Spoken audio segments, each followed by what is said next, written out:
അപ്പോൾ ഇന്ന് സങ്കടമായിട്ടുള്ള ദിവസമാണ് കേട്ടോ. എന്ത് സങ്കടം പറഞ്ഞു നിന്നിട്ട് ഒരു കാര്യമില്ല. നമ്മുടെ കടം വീട്ടണമെന്നുണ്ടെങ്കിൽ നമ്മൾ തന്നെ വീട്ടണം, വേറെ ഒരാളും വരില്ല.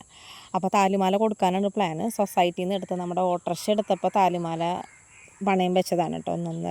ഒന്നര വർഷത്തോളമായി ഞാൻ എൻ്റെ താലിമാല കണ്ടിട്ട്. ഞാൻ അങ്ങനെ ഇട്ടിട്ടും കൂടി ഇല്ല. എൻ്റെ താലിമാല ഒരു അഴുക്ക് പോലും ഇല്ല. ഒരു ഫംഗ്ഷന് പോയി കഴിഞ്ഞിട്ടുണ്ടെങ്കിൽ അത് ഊരി വെച്ച് കഴിഞ്ഞാൽ എനിക്ക് സമാധാനം ഉണ്ടാവുള്ളൂ കേട്ടോ. അപ്പോൾ അങ്ങനെ കൊണ്ടു നടന്ന താലിമാലയാണ് കേട്ടോ. അപ്പോൾ നമുക്ക് ഓരോ ആവശ്യം വരുമ്പോൾ നമുക്ക് നമ്മുടെ നല്ല എടുക്കാൻ പറ്റുള്ളൂ, നമ്മുടെ കയ്യിൽ വിൽക്കാൻ പറ്റുള്ളൂ. അപ്പോൾ കുറച്ച് കടം തിങ്ങിയപ്പോൾ ചേട്ടൻ കുറച്ച് ദിവസം മുമ്പ് എന്നോട് ചോദിച്ചു കൊടുത്തോട്ടെ എന്ന് ചോദിച്ചപ്പോൾ ഞാൻ പറഞ്ഞു കണ്ണടച്ച്, ഞാൻ പറഞ്ഞു കൊടുത്തോളാൻ പറഞ്ഞു.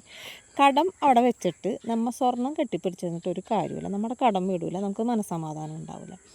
അപ്പോൾ അങ്ങനെ ലക്ഷ്മിയിലെത്തി. അതിന് മുമ്പൊരു സർബത്തും പരിപ്പടിയും ചേട്ടൻ മേടിച്ച് തന്നിട്ട് താലിമാല ഒരുക്കി കൊടുത്ത് അങ്ങനെ താലി എനിക്ക് ഊരി തന്നിട്ടാ.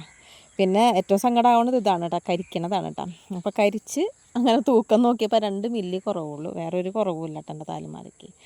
അപ്പോൾ എല്ലാം കഴിഞ്ഞ് ലക്ഷ്മിയിൽ നിന്ന് ഇറങ്ങി. അപ്പോൾ ഇനി ഇന്നത്തെ വിശേഷം ഇത്രേ ഉള്ളൂ കേട്ടോ. ഇനി നാളെ